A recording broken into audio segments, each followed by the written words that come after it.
All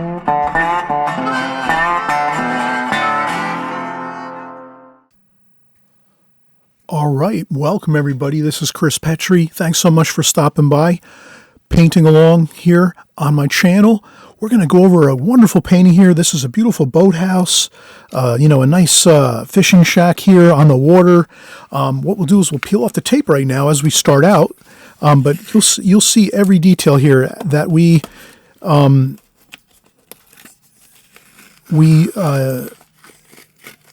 covered in this tutorial so that you can paint this same painting with not a problem. I cover all the steps as we go, the colors we use.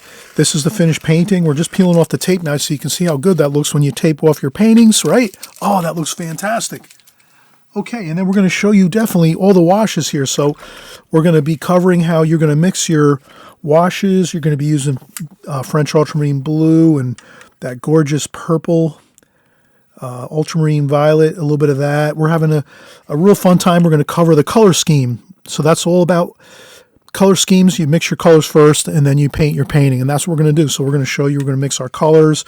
We're going to get into the greens, a little bit of that brown in there to add some neutralization to the green to give you a nice olivey green there. Then we're going to cover a little bit of gold. We're going to use a little bit of gold here like this for our shack and some brown. So we're going to cover the brown and the gold colors mixed in here and there. And again, plenty of green, some nice blue colors for the sky and the water, cerulean blue, viridian green. So we're going to cover all the colors. We're going to put them all out on the palette, describe what colors you're going to use, how you're going to use them, and we're going to go right through the painting. And again, this is the glazing technique painting, so you're going to do a very light wash over the entire painting first, let it dry 100%. You can dry it with a blow dryer or let it dry naturally for an hour or two, and then come back and we do our darker washes over the top. That's as simple as it is. And if you're a beginner just starting out, or whether you've been painting a couple years or so and you want to learn this glazing technique thing, join along with us. We're having a great time here. So we'll be right back and we'll start out with the sketch and cover everything A to Z, and we'll get going.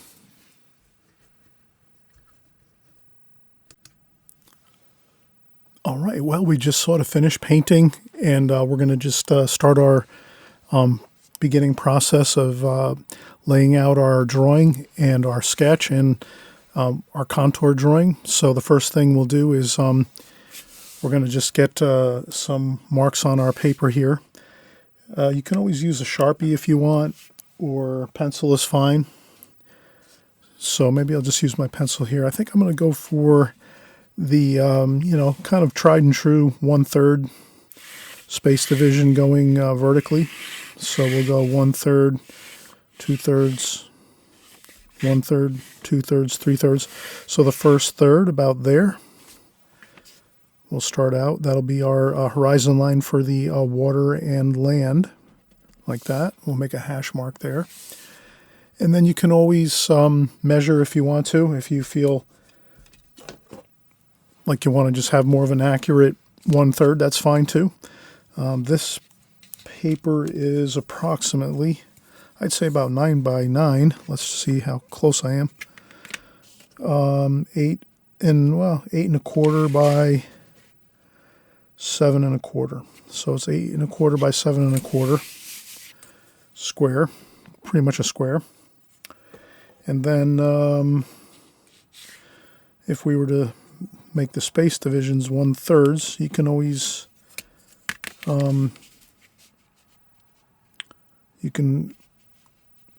if you have the metric system, it's kind of a little bit sometimes simpler to break things down smaller, like divide. It's easy, I think, for dividing things when you use centimeters, because it kind of breaks it into smaller. So this is about 18 centimeters here. So 3 into 18 is 6. So that's 6 inches, or 6 centimeters, 12 centimeters, and then 18. So that works pretty good. Like that. And then, other than that, we're just going to want to put the shack a little bit off center. It's a little bit to the left-hand side here. So we'll do that. We'll kind of maybe say to ourselves, maybe we'll put a we'll make this line level across the paper. That's a big, kind of a big pet peeve of mine. And you might notice that a lot of times. I want to have that line level across the paper, right? Because that does really, I mean, sometimes you can have like your horizon line of your ocean or a field or something like that. You can't have it trail off on an angle. Or if you have a table, you're working with something like with a table, you can sometimes, if you're sitting there in front of a table or if you're sitting in front of a landscape and you see an angle to your field, or if you're sitting doing a still life, doing some flowers on a table and you see the table on an angle, that's fine. You can do it that way. That's kind of sometimes a little more interesting at times, but it's up to you. You're the artist. You'll figure out kind of what you like to see in your painting as far as, but for landscapes, I like to have that real just level line across, perfectly level. And then this way it just kind of, most times when we're walking around in a landscape along the ocean, especially, it's seascapes and ocean scenes, things like that, beaches, you're going to pretty much, it's going to be level, your ocean line. And even your land too, if you're like near some like bays and things like that, and you have like marshes and all that good stuff. So I'll just make sure I kind of, you could use the square ruler and just square up your T ruler. I'm using a T square ruler. You can square up on your paper like that where the tape is, and then just do it that way. Or you can also measure to the same amount. Like if this is 6.5 centimeters, you can just come over here, measure 6.5 centimeters, make a mark, and then line up your two hash marks, one there, and draw your line. So either way is kind of good. Gets you where you want to go with your level line across your painting, your composition. And then from here, I'm going to use a smaller ruler. And I really think that you could start off with the ruler just to lay out the overall design of the painting quickly like we're doing now, and then you can go over with we'll show you how we're going to do that. We're actually going to just get things in the place we want them to be. Our shack, we just got our horizon line of our ocean and some of our marshes here along the ocean. And once we have that, we're kind of good. We have a good basic core design and layout of and then we can go over it with our contour drawing. So we'll go over that next. Contour drawing, but for right now we're just going to lay things out a little bit. So let's just say we make the shack maybe 1 inch over from this edge. We'll start it there. So we'll just take maybe we'll even go a little more. Maybe we'll go 1.25 inches like that, 1.25 inches. And then maybe we'll make this, you could use measurements.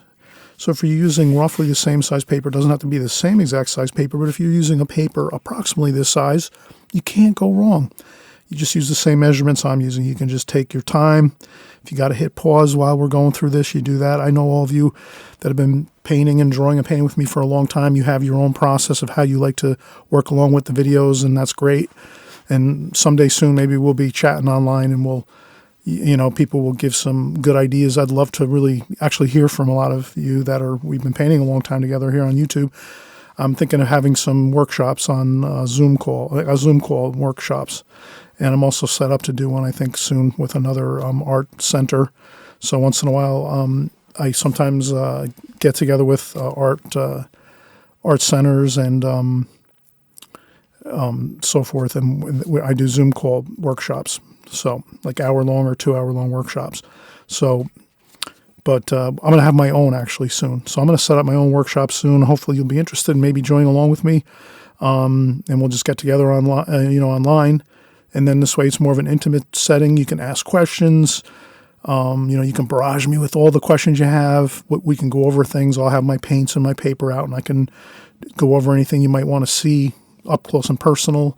Because I know sometimes here I'm making paintings, and it's not really like I'm sitting down individually with everybody kind of going over things. And I'm sure many of you that might have questions or ideas or things you want to kind of maybe ask questions about or see me do, or so it's like a fun atmosphere just being online, maybe 5 or 6 people at a time.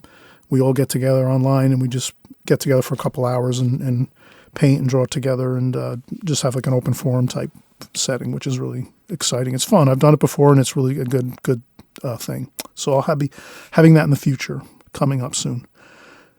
So here again, 1.25 inches. And then we're going to go over, for this, I would say 2.5 should be fine. 2.5 inches over this way. And that gives us about, we're almost at the center point now of the painting with this. Maybe we'll go over a little more than 2.5. Maybe we'll go over, well, I'm looking at this, yeah, we're going to have to stick with the 2.5. So let's do that.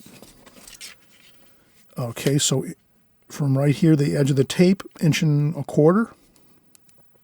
And then we leapfrog over here to 2.5 inches here. 2.5 inches from this hash mark that we just made. And that's fine. Then we're just going to make a square. Basically, this fishing shack is going to be square. And so I'm going to go up about 2.5 inches up above. Like this. And I'll just make us 2.5 up here. And I go kind of lightly with that pencil sketch, as you can see, because you can always erase it and, move it a little bit. But you can't go wrong, too, by just taking this line and saying, all right, 1.25 inches here. You can come up here and say 1.25 inches here. And then you can just line up the ruler there. And then just say, okay, we're going to go 1.5 inches. 1.5 inches up. And we're in line with this hash mark here, which was our straight up and down hash mark.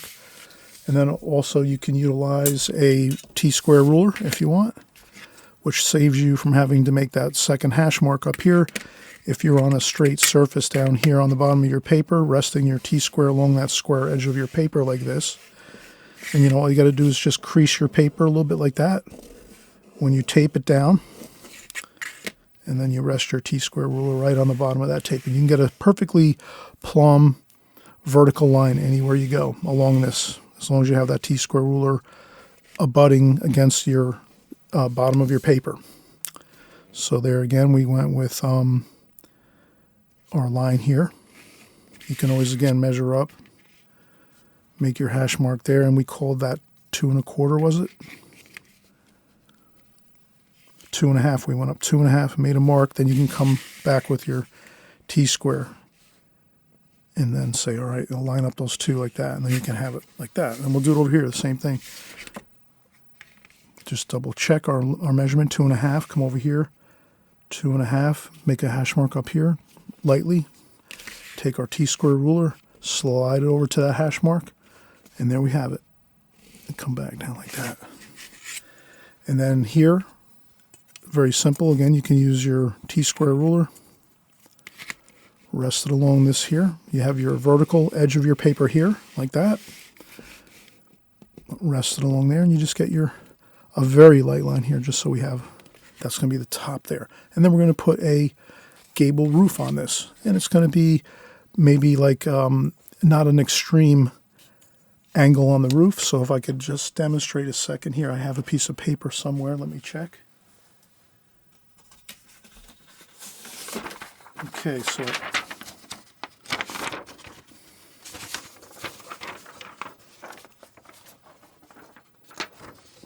I have so here you could go 2 routes, and this is something you could change if you want to, but let's do this. So here we have our square shack.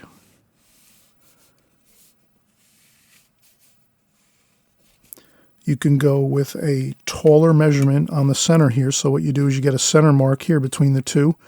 So here my shack is 2 inches wide, width across. So I go 1 inch is my center point. You make a center point there. And then you just measure up however high you want the ridge of your roof. So if you want maybe a steep roof where it might be in the northern regions, like let's say I'm from the New Jersey, so I'm really like the northeast northeast United States. So if you say my area, the northeast New Jersey, or above up into New England area, you're going to have more steeper pitched roofs. So you might go with like a 1.5 inches up here like that. That's a little bit too much, right? That would be too steep. So you kind of can actually take a scrap paper like I'm doing and just kind of, do some preliminary sketching and just say, how much do I want my roof to be? Well, let's see if we go with 1 inch above this level line we made across here, 1 inch. And then we just take that line and go down to the edge. Yeah, that's about the pitch you'll see on roofs in the northeast of the United States, like that. Because we do get a fair amount of snow every year. And then we're going to have that go over like this. Now, we could also make it a slider pitch. So we could even go like this and say, all right, let's just do the same thing again. We'll make a square for our shack like this. And we'll make our center mark here, and I'll just do it quickly so I don't bore you. This was 1 inch. Let's go half inch up, like that. And then take that point there, your center point, and you go down to the edge of the wall there. And like this. Now, this would be something more like the South. So maybe the southern eastern seaboard of the United States, where, the Carolinas, Virginia, Maryland, even down into Florida, all those areas where it's a lot warmer, not much snow, the pitches of the roof are a little bit slighter. So maybe you want to make it your roof pitch something close to where you might live. So it maybe resonates with you a little more. Like maybe if you see a steep roof, pitched roof like this in your painting, you might say that looks awkward, because maybe, if you live in an area where there's not that much snow, you're going to see mostly like slight pitched roofs like this.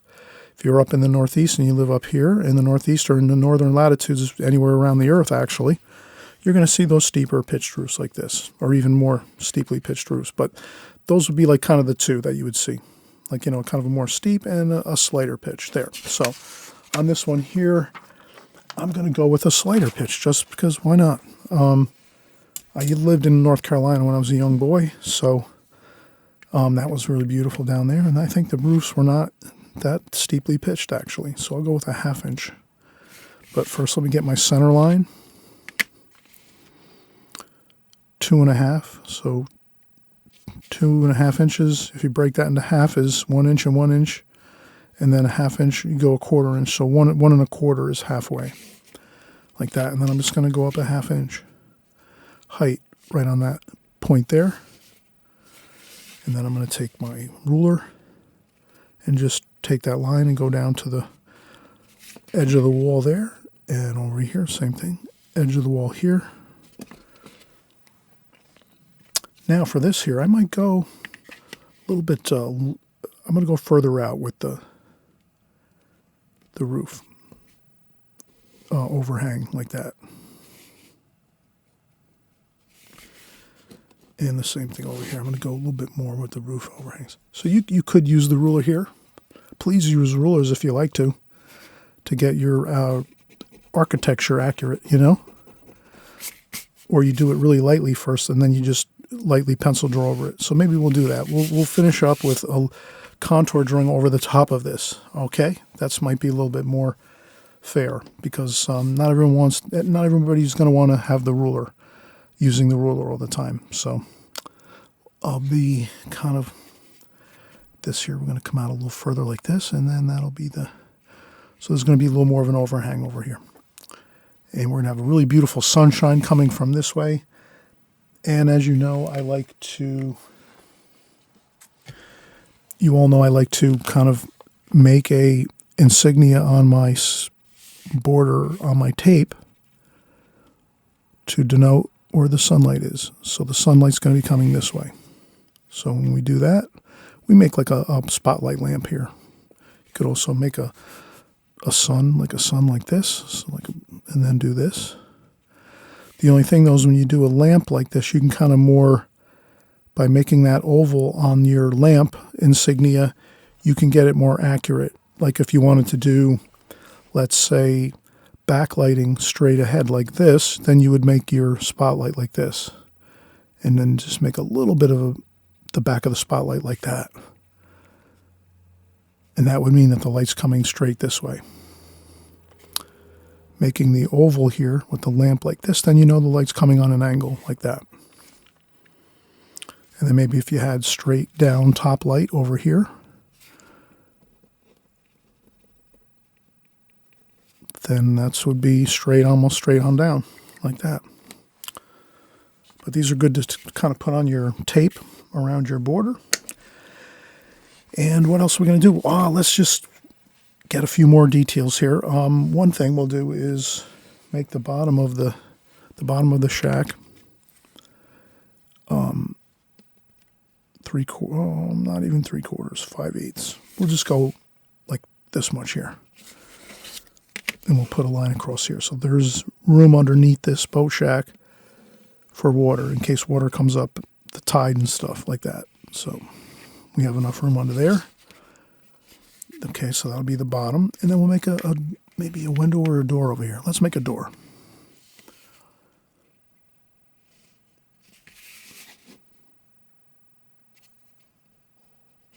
Like that. Just a rectangle. Doesn't have to be perfect again, you know. Rectangle's good enough. The little handle on it there. And we are looking pretty good. Maybe a small canopy over here like this.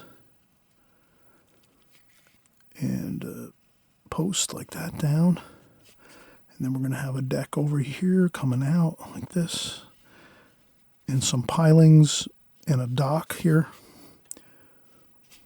And we'll just make any old place you can put some pilings here like this. And you put some tops to them like that. That's pretty simple enough, right? Maybe 2 or 3 of these. Doesn't have to be perfect. We're going to paint them later. And then maybe over here, there's going to be maybe we'll have more of a couple of lines like this. And then that might be for hanging up fish.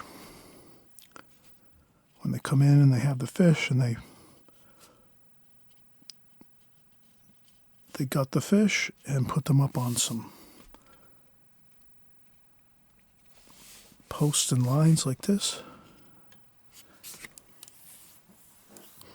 Maybe they're going to go out on a couple different trips in one day, so they come back for your first trip. You gut your fish, you put them up, you have them here, you have someone staying here in the boathouse. The fishing shack, you have someone stay here and watch over things, and then the crew goes back out and gets some more fishing time in. All right, and then here we're going to have, again, we've done a lot so far. We're going to take a break. Let's take a break. All right, let's take a break now. We've done a lot. I'm using my T-square rulers, as you can see. So I want to use these one more time to get some of the distant grasses and weeds in this marshy area. And there's also water, of course. So, and once we get that, I think we're ready to start painting. Maybe we'll get just a few more details with a couple twigs and maybe a tree or two, like really sparse looking stuff. But this is the water. This is the ocean here, right along the ocean. A nice, beautiful boathouse, sea shack here, fishing shack. And, we're going to have a lot of fun doing this. And we're also going to use the glazing technique, which means we're going to use lots of water and just have a fun time sloshing the water on here and getting some really great colors mixed up in our palette. We'll show you everything here as we go. And just want to thank you for coming by and, watching my videos and working along with me. We're having tons of fun here on my channel. So let's come back in a few seconds, take a break. Maybe if you want to stretch a little bit, get a drink of water, whatever you like to do, in between some of our breaks that we take, and then we'll get back to work. But let me just take a quick break, and I'll be back in a second. All right, so we're picking back up again, and we're having an enjoyable time of it here. And let's see what we can do here. I think we might want to just do this bit of, maybe we'll put this other rake, I guess we call this a rake board, like that. We'll put that there. And don't be afraid to do a little bit of erasing, you know, if you need to here and there. But most of the time when you paint everything, you really don't see much of the pencil lines. Okay, so this here, I just want to go with a little bit of a, that's going to be some roofing over here. So this will be this underneath of the soffit. So it's going to be like a darker color. And then I definitely did want to do a little bit of a darker side to this shack over here, because it is actually, we're seeing a little bit of the side of the shack, if that makes sense, over here in shadow. So that's going to be kind of a dark shadow over here on the left side. And again, you saw the finished painting in the start of the video, so you can reference that if you need to. That's fine. And then maybe I will use another bit of my ruler here just to get maybe a, I'll put like a handrail across here. Usually there's handrails around like a fish, you know, a boathouse or a fishing shack, stuff like this. You'd have some hand railings here and there. Maybe not everywhere, but maybe a few spots. Maybe out to here, like that. And then maybe further out on the dock there isn't any. But here you have it. And then up here, again, we said this was like the overhang, a little bit of a, more of an overhang over here, so that if the people are working on the dock over here, they can stay under the shelter.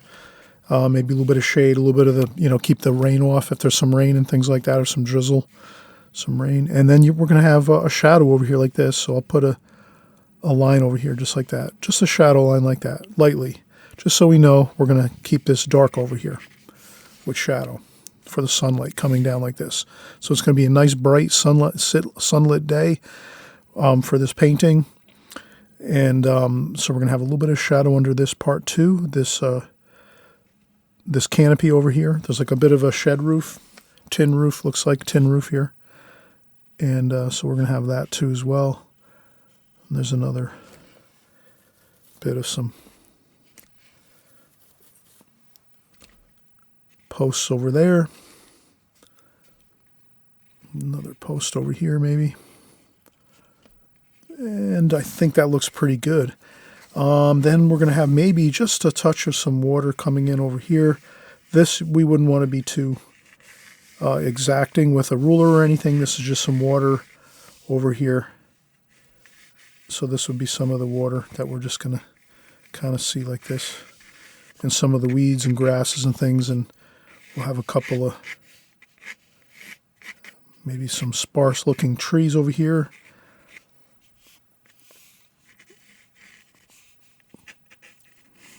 Just some trees like this over here.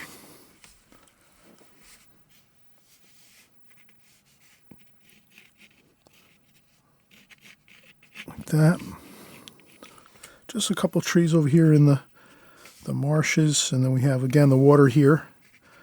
This will be water. You can always put a very light W. So that's always a good thing to keep in mind if you want. Just a little, if you ever want to, like, because I know sometimes when we draw, we lose track maybe of some of our ideas as we're drawing, let's say, and then we think to ourselves as we're painting, oh, where was the water again?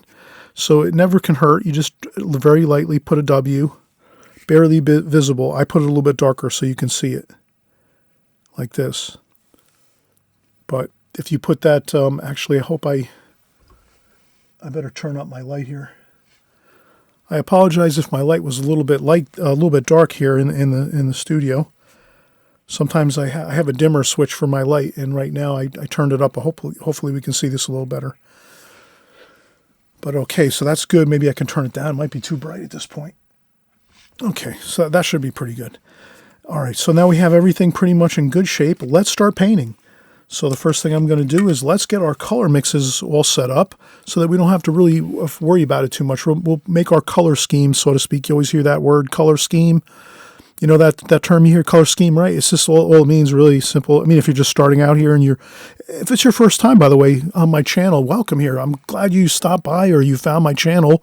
I'm hoping you'll subscribe on the right-hand side below. If you haven't subscribed already, all that does is just really, you'll see my new videos coming out every week because we're always making new videos every week here on my channel. And what that'll do is just, when you open up YouTube the next time, YouTube will just put my newest video in your homepage on YouTube. That's all it does. It's not like you don't get any emails or text messages or phone calls or anything silly like that. YouTube just wants, if you like my videos, YouTube just wants to help you so that you can find my new videos as they come out. So when you subscribe, all that does is just YouTube will somehow send my new videos to your homepage so that when you open up YouTube next time, you'll see it's there somewhere on the side of your YouTube channel where, you'll see the new videos coming out. All right, so that being said, let's get some paint here. And again, we were talking about color schemes, in quotes, right? Color schemes basically just means what colors are you using in your painting, and there's a thought process behind it. We could just, take our paints willy-nilly and go in there and just paint any old color. Obviously blue for sky, we all know that. Blues in the sky, okay. We're going to use some blue for the water. Maybe our shack's going to be brown, wood, wood color, whatever. So all these things you can enhance your paintings by utilizing what we call color schemes. And color schemes is where you can take a grouping of colors that are going to really work together, that are tried and true, that artists over centuries and thousands of years have used to put into their paintings that will make their paintings look much better and more interesting and more pleasing looking to the people that are viewing it. So you'll be happier looking at your paintings, and also anyone that you might give as a gift to your paintings, you might gift your paintings to somebody, or you might make some paintings to put in a show, whatever it is. Hey, you've actually utilized that fun idea of color schemes, which is mixing your colors the way you want to in your own way that you find you want to see your final painting looking like. So in this painting, we're going to make this painting more of a cooler painting. So we'll use some greens, some blues, and we'll put a little bit of warmth in it with some oranges and golds here and there. But we're going to predominantly make it a cooler painting. Let's say it might be, maybe a day where the sun is out, but it's a little bit cloudy. And then we'll have that idea as we make our color scheme. So we did say we were going to do a glazing technique, which basically is very simple. Glazing technique is you cover your whole paper with water lightly, just a light bit of water on top of your painting, fresh, clean water, and then you put in your first light colors really lightly. You put your colors in, whatever colors your first wash is going to be, very lightly. Then you come back over with darker colors after that first wash of color is dry. So that's what we're going to do here. Okay, so now I'm going to use some flat brushes in this painting. So you might have a couple flat brushes. These I have in my set here. Actually, down below I have all my art supplies. So you'll see all this stuff in my art supplies down below. These are the Princeton sets you can buy. Maybe 6-7 brushes in a set, and you have the flat brushes just like this. Maybe there's a couple of round brushes in the set too. But these Princeton ones are great if you're just starting out and you don't want to spend a ton of money on brushes. And then eventually you might spend a little more money and pick up some other more, maybe more higher quality brushes, but that's up to you. But we'll start out with a larger brush for our first wash because we need to cover a lot of area quickly. So I always have my water bucket over here to the right side of my... So I have fresh, clean water that I put into my water bucket when I start out, and I empty my water bucket numerous times during this painting. I won't necessarily tell you every time I do it, but I do empty my water bucket often so that I keep the water pretty clean as I'm working throughout my painting. So I put that over to the right, and then I have a small sponge that I can take, and when I rinse off my brush, I can tap the water on the brush. So if I rinse off my water container, I rinse off my brush, I tap off a little bit of the excess water on a paper towel or sponge like this, and then I go in and pick up my paints and we mix our paints. You wouldn't want to just rinse off your brush and then come right over here, because then all of a sudden you can see that, all the dripping off my brush. Eventually then your paints will get all flooded full of water, and then you won't be able to get the right color tonal values that you want to get. Sometimes you're going to want a dark, rich, vibrant color. If your palette's full of water because you're not taking a little bit of water off your brush before you go there, then you're going to have these huge puddles in your palette. and that's going to make it really hard for you to paint the way you want to. So just a little, little bit of information, a little tidbit of information on having a little sponge or some paper towel next to your water container so that you can just rinse your brush off, tap off a little water, and then come over here and then get your colors. So we said we're going to do basically a cool, and you did see the finished painting, so we're not talking about anything mysterious right now. You kind of saw what we did. You saw the finished painting in the beginning of the video. And then we're going to have a little bit of purple maybe too. So blue and purple. I'll have a little bit of the ultramarine violet, purple.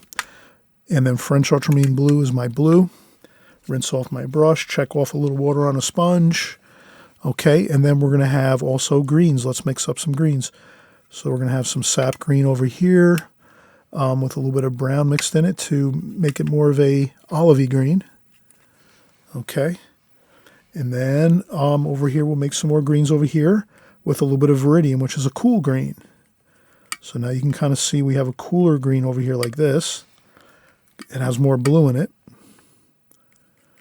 So that's more of a warm olivey green. And then over here is a cooler green like this.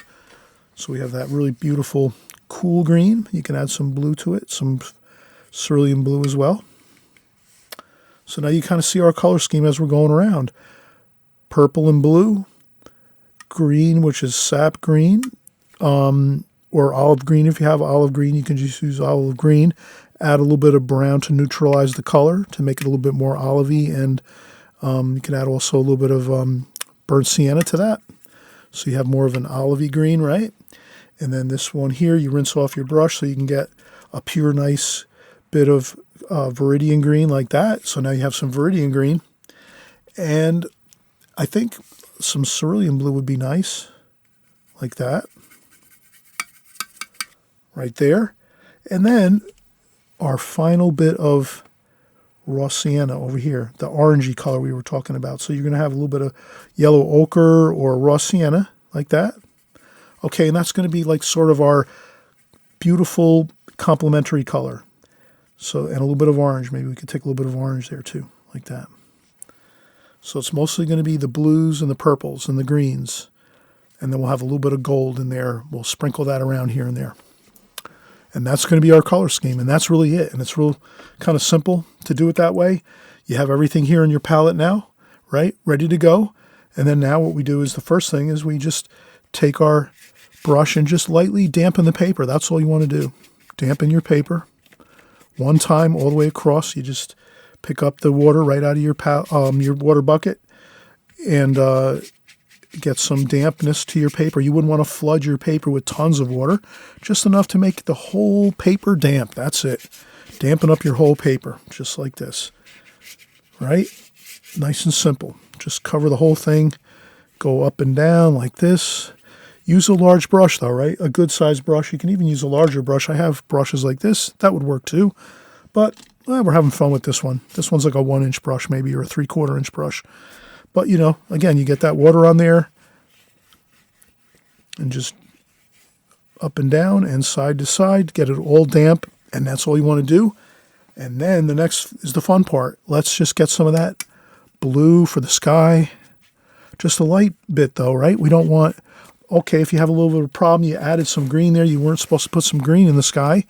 Lift it up quick with a paper towel or a tissue like I just did, and pick up some more blue like this, some more French ultramarine blue and a little bit of purple, and now you're back in business. You see?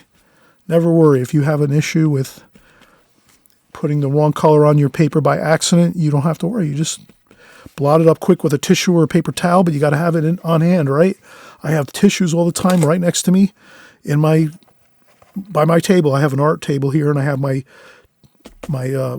actual board here. I have a large board with my stuff all on top of it, taped down, my paper. And I also have a roll of paper towels. You got to have that too. Keep a roll of paper towels nearby. In case of, sometimes I've spilled my water container many times on the table. So, on the floor and whatever else. So yeah, always have a little bit of paper towels. And all right, so there we go.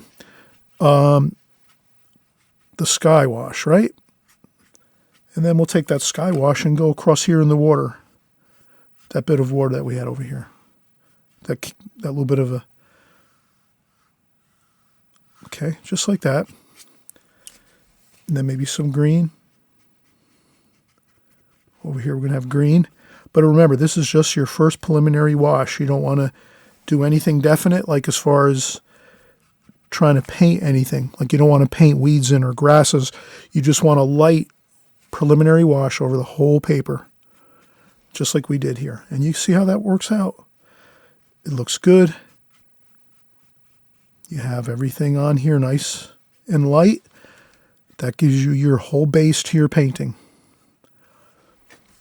And then it's kind of home free after this, because then we're just going to go in with our darker colors. And we'll be more purposeful with those washes that we go on top of this one. But this is the beautiful first underwash, the first glazing technique. I cover this in my book. If you want to check out my book, I hope everyone will purchase my book and check out my book. I've got over 65 of my best watercolor paintings in my book. And so that means you'll have years and years of fun painting all the paintings in my book. I give you all of the colors that are in each of the paintings, how I painted. I'll tell you if it's a glazing technique painting or if it's an alla prima.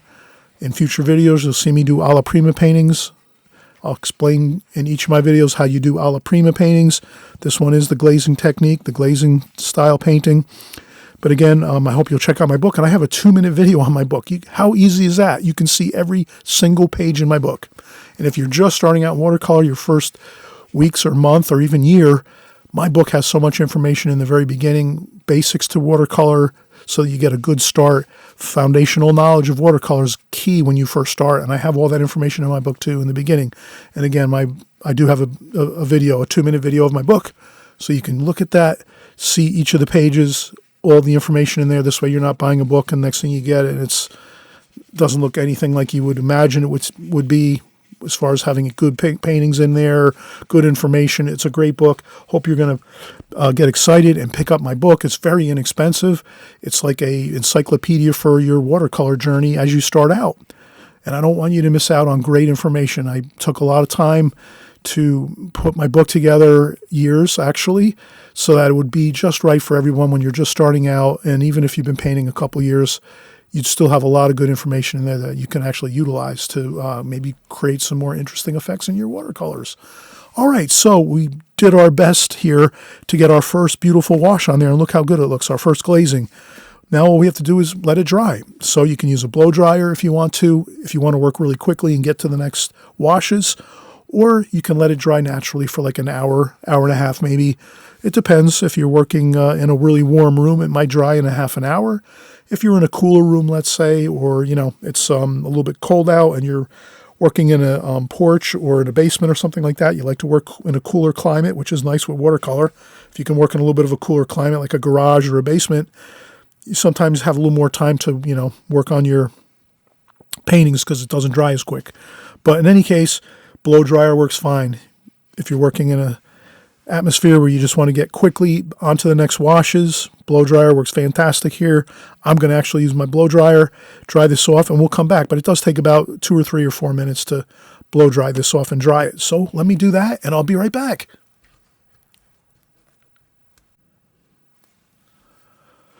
All right, so now we're going to actually work into some of the darker tonal values, the darker washes.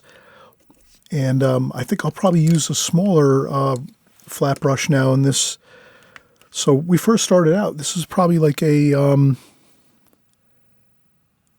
3/4 inch brush we started out with, doing those really large washes. And now, since we're going to kind of work into this,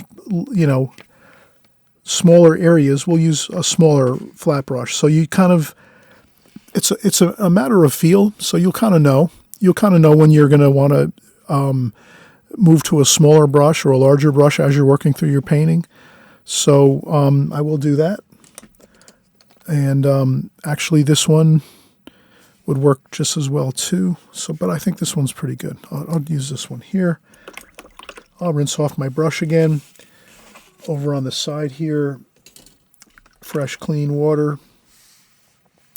And what I'll do is I'm just going to use the same colors, maybe some brown and gold, raw sienna, touch of maybe some cerulean blue there. So we'll just we'll put the colors back right in the places. Here's some Viridian. We'll put everything back in the same places. Sap green and a little bit of burnt umber to warm up that sap green into an olive green. And then we have some more. I think we're pretty much good with the blue. I don't think we'll use much more blue. I think the blue and purple, we're pretty good on that. I think we will use some, actually. Let's put some blue in there. We're going to use maybe blue and burnt umber for some shadowing, maybe. So maybe we'll just add that little bit of French ultramarine blue here. That was the same spot we had it in, so we're just keeping everything in the same places. And then we just added a little bit of burnt umber to it here to make it a little bit darker. Like that for our shadow. And maybe a little bit of cerulean blue over here and some purple up here. Like that. And again, now you'll notice that when we're making our darker washes now over the top of this and this is dry, I use the blow dryer, so this is completely dry. You'll notice that it's less water in my palette now. So when I'm mixing these paints out into my palette, much less water. Can you see that? How that's like there's no paint dripping or anything, or watery paint dripping anywhere. You just want to use mostly paint, almost just straight paint with a little bit of a damp brush. But we don't want to add much water to this. We don't want to add it, actually just straight paint with a little bit of a damp brush. And that'll get you your next washes that you're going to look to have, which are your darker tonal values. Now you will rinse off your brush as you're working and dry off. Again, we're using the sponge next to the water container. So you have your water container, you rinse off your brush, you dry off your water on your sponge, or you could use a tissue or some paper towel, whatever you have. And then you come over here and you grab the colors. And then we're going to just start out with our shadow. Why not? Let's start out with our darker shadow under here. And again, you saw that finished painting. And so we'll have some blue too, and purple in there. And then I'll just take my hand and move it around. But again, this is all dry now. The whole paper is dry, so I can rest my hand on the paper very carefully and just put that dark wash here all the way across. And then I spin around this way, take my hand, spin it around this way. And we use our brush right like that to just make that line. So these flat brushes are perfect for architecture. Flat brushes are great brushes to work with. And if you use a flat brush in your painting, probably best to use it a lot. So your painting will take on a look of its own if you're using a lot of flat brushes in your painting. For the majority of your painting, I would say this: we're going to use this is a needlepoint brush, an Alvaro Castanet needlepoint brush. I buy these from his website, alvarocastanet.com or .net. These are great we're going to use for the trees, the twigs, the branches, some of the grasses and things. We'll use this brush, but for the rest of the painting, let's just use the flat brush because it is working fantastic for us. It's getting us those straight lines we want, architectural lines, and then we have this first dark wash in here. Then I'll take some of that brown and blue, and we'll start getting in our golden brown, our shack here. So I'll start that, and I'll just do some vertical.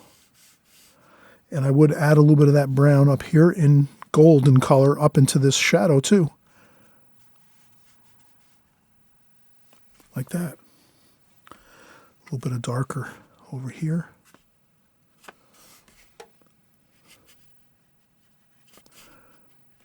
Okay.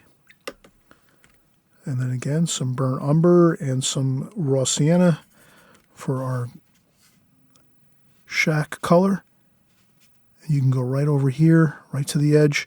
And then again, I rest my hand on the paper over here where there's this is dry, the paper.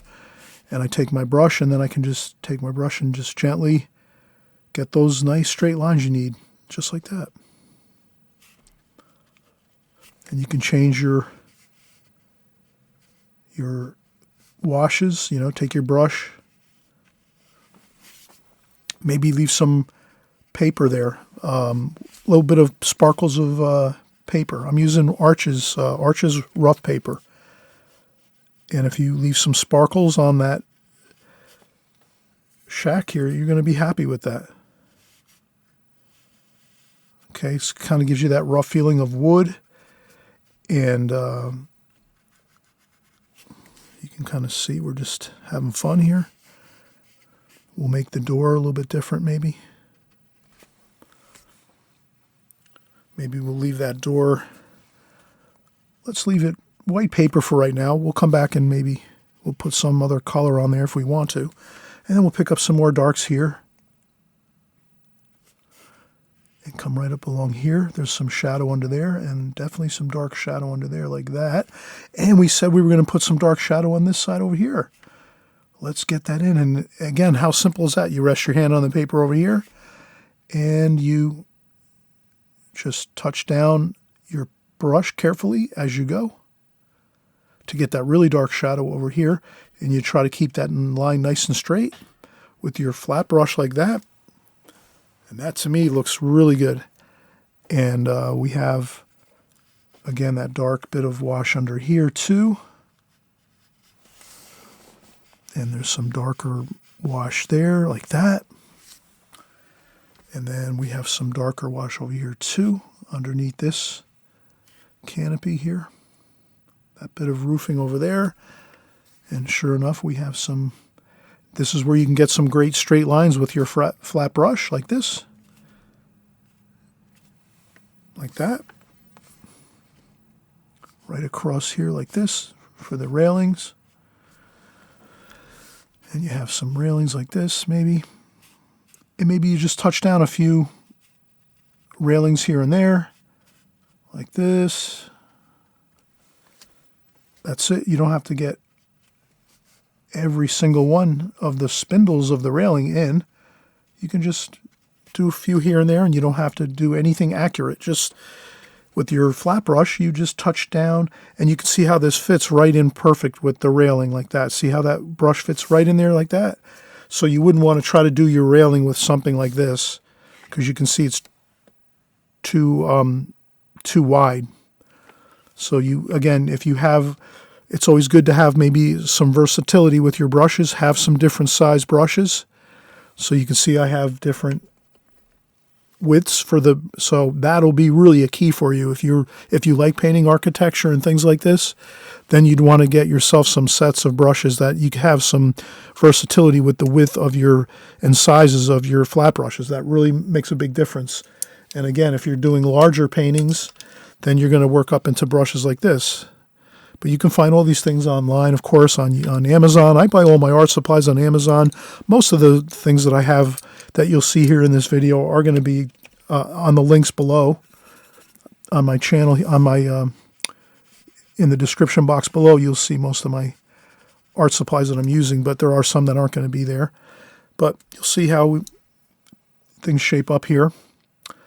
And then we're going to, again, keep continuing to work with the darks here. This is like that. And then we might go with a little bit of dark under here like this. Like that. And then we can do our pilings like this. So, and now we're just at the point where we're having a lot of fun. We're, you know, kind of using our flat brush to just get really a lot of our information in, our architectural information, our dock, our pilings, just looking good. We have some water over here. We might make some reflections here. There's going to be some darker darks here. We'll go back in, get some French ultramarine blue. Always remember, if you start to run out of a color, don't procrastinate. Get back in there, get your color mixed up, some more color mixed up that you need. And this way you don't run into the problem of maybe having an issue with not having enough color mixed where you need it. And then I think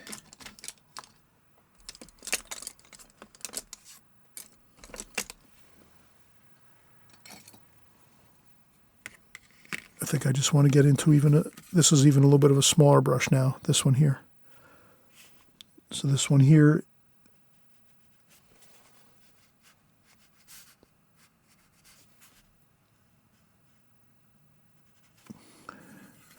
so this one's even smaller yet. And this is fantastic because now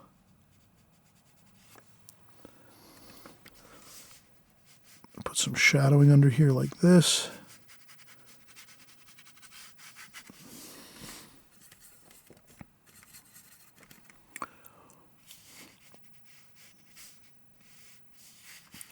There's some boards under there, some bracing, so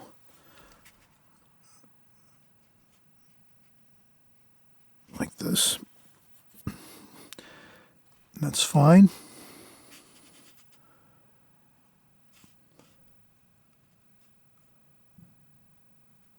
Okay, so we have some more details there.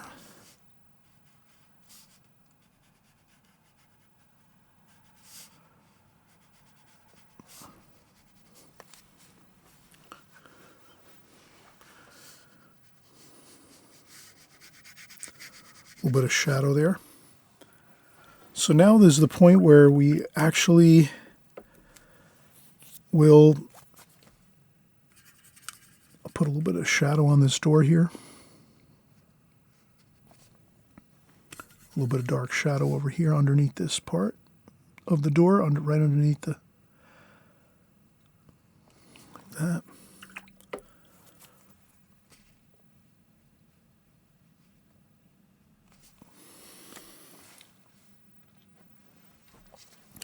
But you can see this is really coming along really nicely.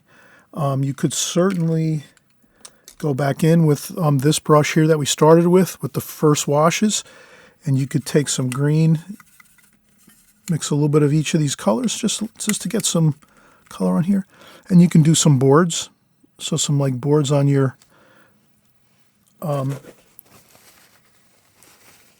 the facade of this boathouse, this fishing shack.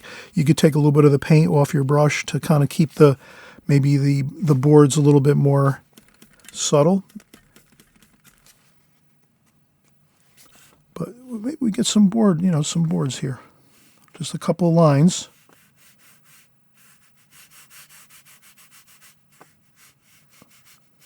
And I just have my hand on the paper, and I don't lean into my paint over here. I keep myself far enough away that I'm not leaning into the paint.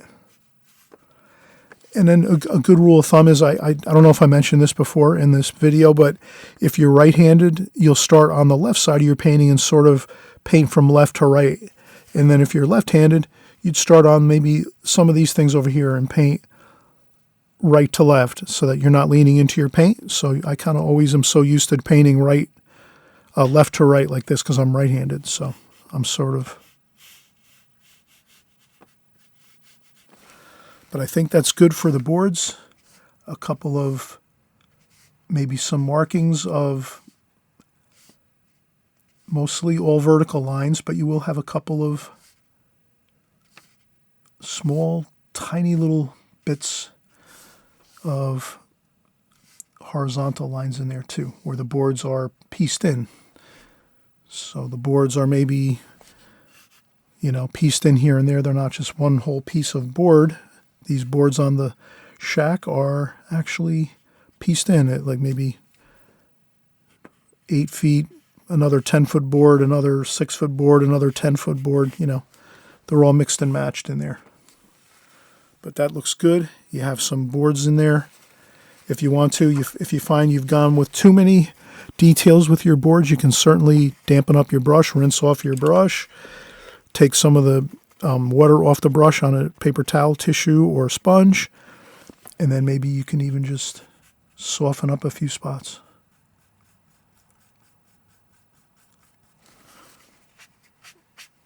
So you can roughen up a spot or two with some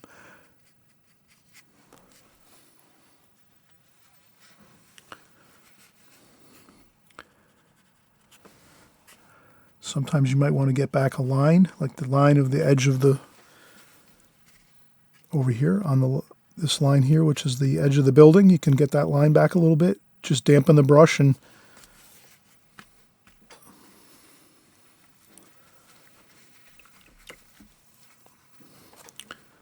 Maybe we need to add a little bit of a better, sharper line over here. Like that. I'm telling you, we're almost 100% good. Let's take another quick break. And what I like about when you take a quick break is sometimes you take 5 minutes, you get a drink of water, a sip of tea, coffee, whatever it is.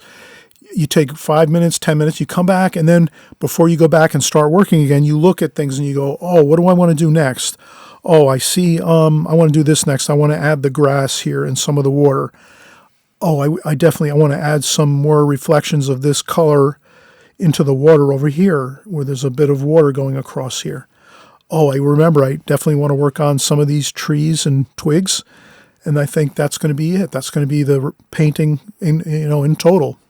So that's what we want to do is we take a break, we come back, we think a little bit about what we're going to do next, and then maybe as we're starting to take our break and we're stepping away from our painting, we're looking at the painting too and saying, what am I going to do when I come back? Am I missing anything? Did I forget to do something? And that's really why breaks are really actually good, because you can sort of like step back and just evaluate what you've done so far and then maybe think about game planning what you're going to do as you're coming back for the next bit of painting that you're going to do for your next 15, 20 minutes or half an hour. All right. I'm excited. We're getting there. We're almost completed. I think we'll be done in the next 15 minutes. So let's come back after we take a quick break and we'll finish up everything and it'll be looking fantastic.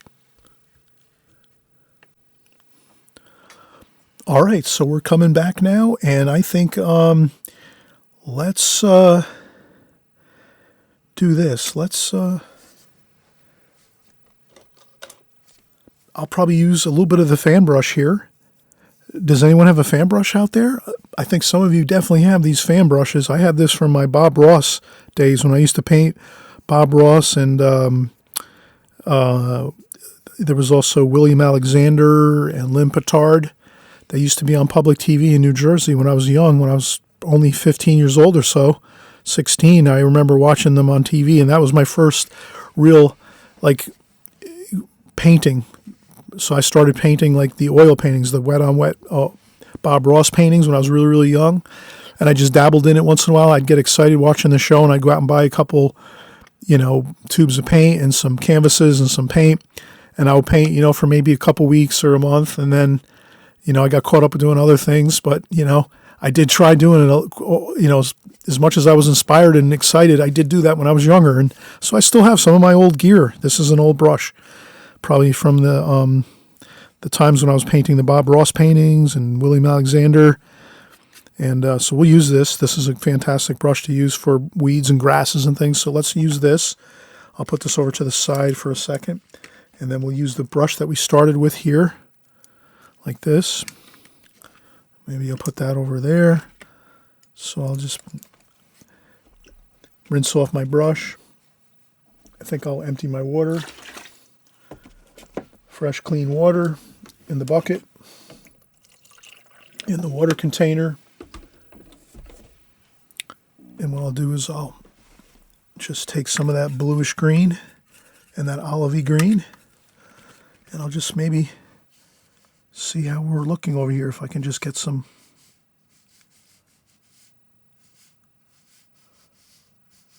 So I'm just doing some quick, simple downstrokes like this, and I'm kind of trying to keep it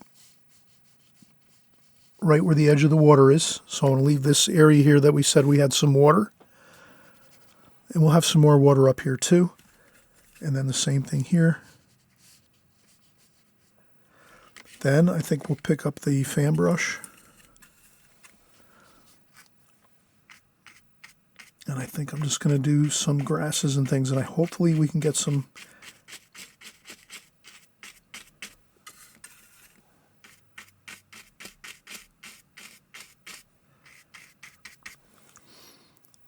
okay. Then I'll pick up a little bit of sap green and burnt umber.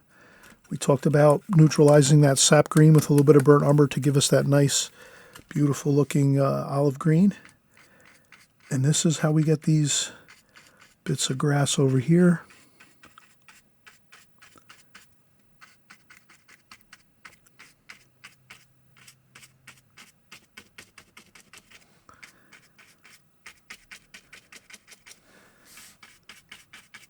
Okay.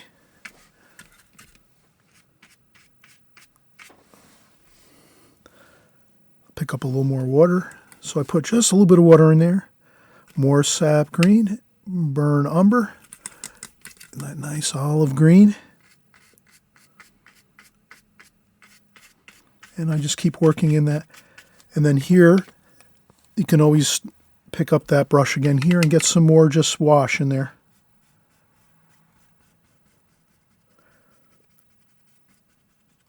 Along the bottom, I'll keep it kind of solid looking. But then over here, I'll turn the brush sideways like this.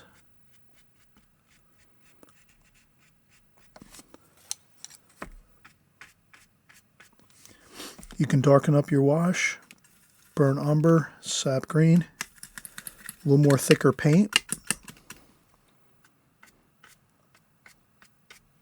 Maybe a little bit of cerulean blue mixed in there too, just to darken it up a touch, like that. And what's great about this is you're painting thousands of little bits of grass and weeds and things. And you really wouldn't be able to do that if you were trying to do it with a small brush like that. Okay, so that's just a really fun way to, and then you can always do a couple little bits over here, but not too many over here on this section over here because that's in the distance. So if you can imagine in the distance, the further away things get in your painting, you'll do less details. So that's why I'm going to put a little bit. And what this is now, there's hardly any paint left on my fan brush right now. Hardly any paint left, and that's how I can get just a little light bit of some grass and some little bits of upstrokes of grass and weeds and things like that. But I hope that is kind of works, and I hope this is going to be working. Good job. I know you're doing a great job back at your studio, your home where you're working. You might be in your easy chair with a table set up, or you might have a sketchbook. But this is where it's all now coming together, looking good. Next thing we will do is we're going to use our needlepoint brush. So I rinse my brush off, get my needlepoint brush with plenty of water, dampen up that brush, and then now we're going to, same thing, we're going to use some of the same colors. We'll use some cerulean blue, some burnt umber, so burnt umber, cerulean blue, maybe a little bit of French ultramarine blue, so a little bit of a darker. And then we're going to take that brush and we're going to do some. So we're going to start our tree down here at the bottom right-hand side. And then we'll put a little bit of water in there. So this is where you would add a little more water. French ultramarine blue, burnt umber, cerulean blue. You have to have enough water on there. And now you'll see that it is a little bit of some extra water in there, but not a ton. That's still really good, thick paint in there. And then we can just do some really nice calligraphy and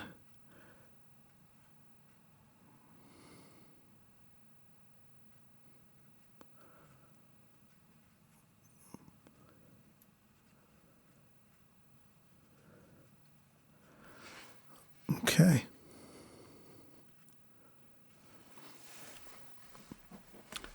And that's really nice. That sets everything else in the distance because we have a tree now in the foreground here. Now this one over here, I dry off my paint. I don't want much paint on my brush right now. My needlepoint brush is going to be now a lot less paint. So much just like a little bit of paint on there because now we're doing a very fine bit of tree over here. And here you just kind of flick the paint on. That's the whole fun of this brush is all you have to do is just get a little bit of paint on it, hold your brush up high and just kind of go up with upward strokes. And then you get a wonderful effect with that. And if you practice a little bit on some printer paper to start with, you'll have it. And there we go, looking good. And we had one here, and then maybe one more here.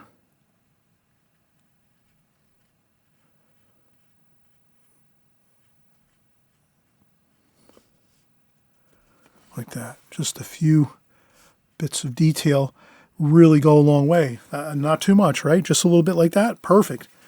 Next thing we will do as we're finishing up is we will, maybe we'll take some of that mix with some green,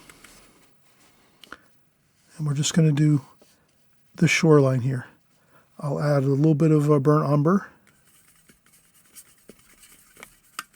and cerulean blue.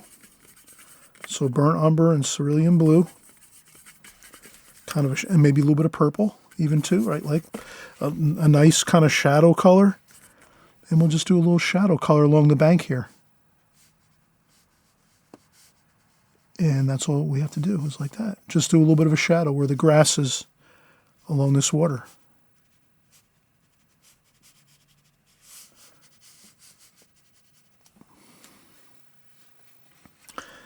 And then we also take some brown and some gold. So that's the same colors we used before.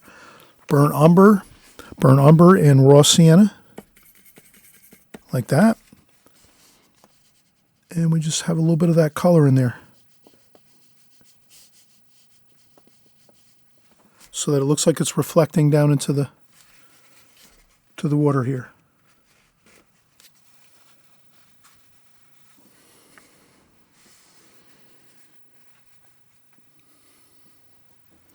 And I think that looks pretty good. Now we could do a little bit of, at this point, I would take a little bit of paper towel and just clean up a section of the palette like that quickly. And take some cerulean blue, French ultramarine blue, and cerulean blue, and a little bit of the Viridian green, and I would try to maybe add some over here to the right side over here, just a little bit over here to give us an indication of some water.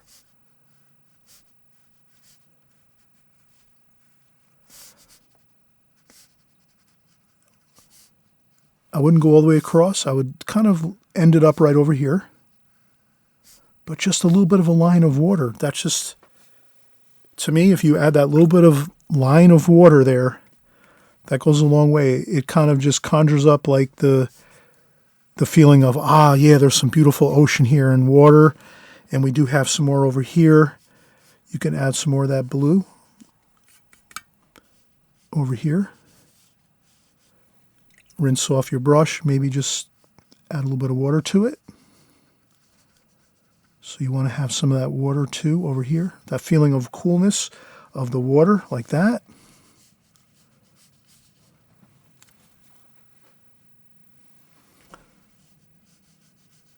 And then you can always go across with some lines like this. Like that. Just to give a little bit of that feeling of water. And then maybe a few bits of, I rinse off my brush, and then I dry off the brush on a tissue or a paper towel, and then I just do a couple of lines, vertical lines like this, like that. And we could even go in and do a little bit of that color of maybe the dark again, the dark for the bank of this over here.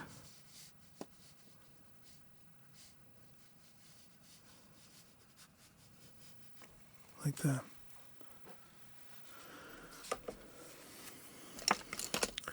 Maybe a few more bits of you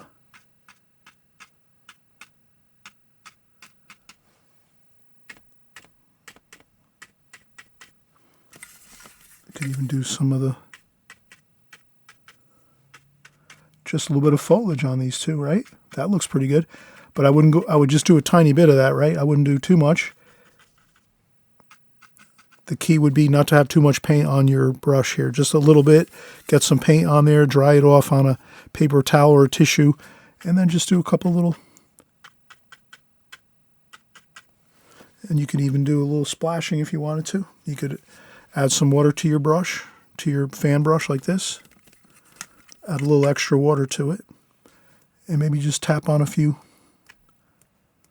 taps of splashing. Just a little bit though, not too much, like that. Maybe a couple down here, a couple splashes down here.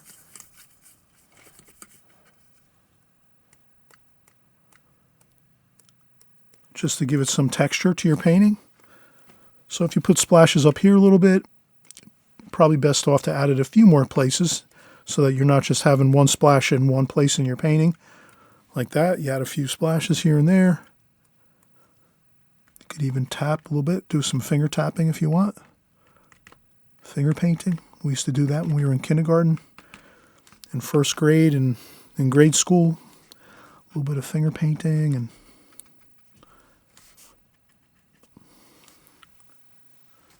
have a good time with it. Enjoy the paint, the texture, the colors. All right, well, we had a fun time. Probably the last thing I'm going to do now is let's do a few figures. I will use a smaller brush here. I'll use a round brush.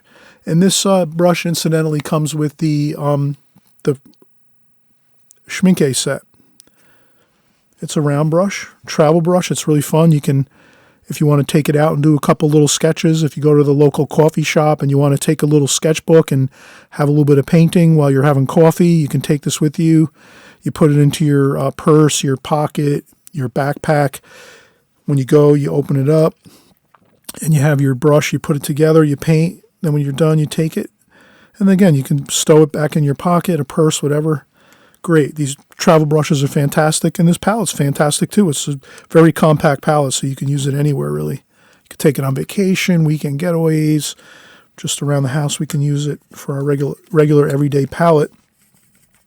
But now for the figures, let's just have a fun, simple, some burnt umber, French ultramarine blue, a little bit of cerulean blue, and I'm just going to put a few figures here on the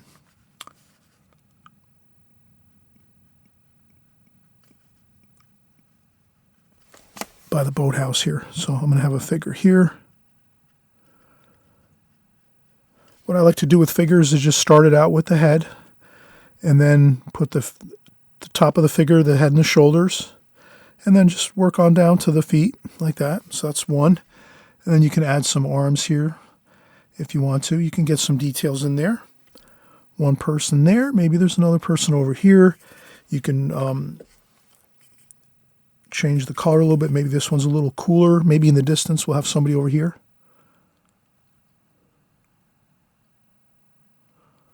Like that.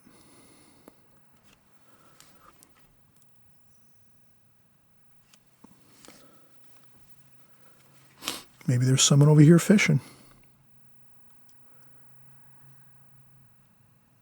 They have a fishing rod there. And they're just having a fun time sitting on the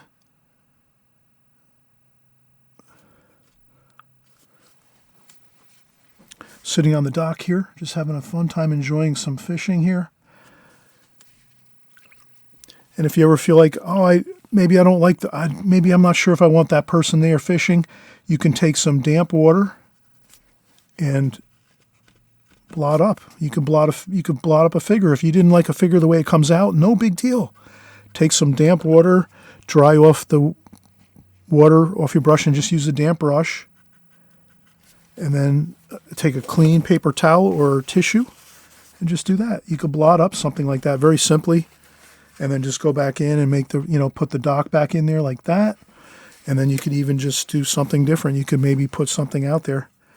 Maybe we could just put something out there like a barrel or something like that. It could be a barrel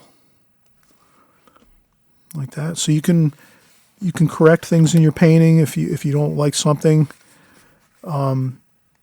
Feel free to do that. Learn to do it.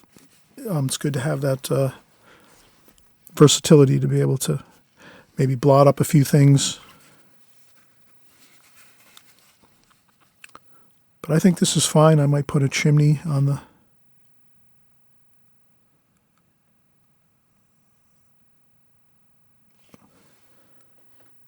I'll put a chimney on there. I will put a fun seagull or two.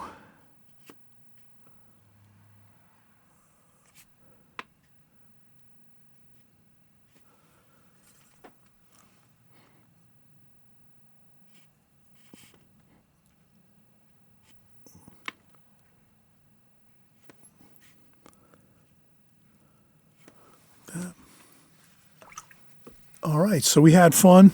I'm glad you joined along. We're going to be doing more paintings like this in the future. We do everything here on my channel, watercolor. We do landscapes, seascapes. We do boats, things like this, architecture, houses, buildings, city scenes, street scenes. We do flowers, still life paintings. We do a little bit of figure painting once in a while, and portrait painting. We have a great time doing watercolor, so if you find that you're interested in learning watercolor, perfect place to be.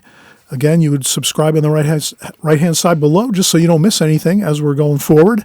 And you hit the thumbs up button if you like my videos. If you like this video, you hit a thumbs up. You leave your comments. Any questions you have, always remember, I'm in the comments section all the time. So if you have any questions, feel free to ask some questions, or feel free to comment. And just, thank you, too, for everyone that stops by in the comments section, thanking me and giving me a lot of great encouragement and praises and things like this. I really appreciate that. It really goes a long way for me.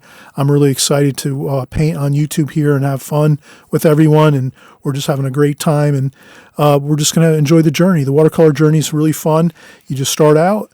It's just step by step. You keep going. You learn as you go, and before you know it, you keep learning and growing and learning more and getting better and better and better. So let's keep working on our watercolors, having fun and enjoying it, and we'll see you on the next video.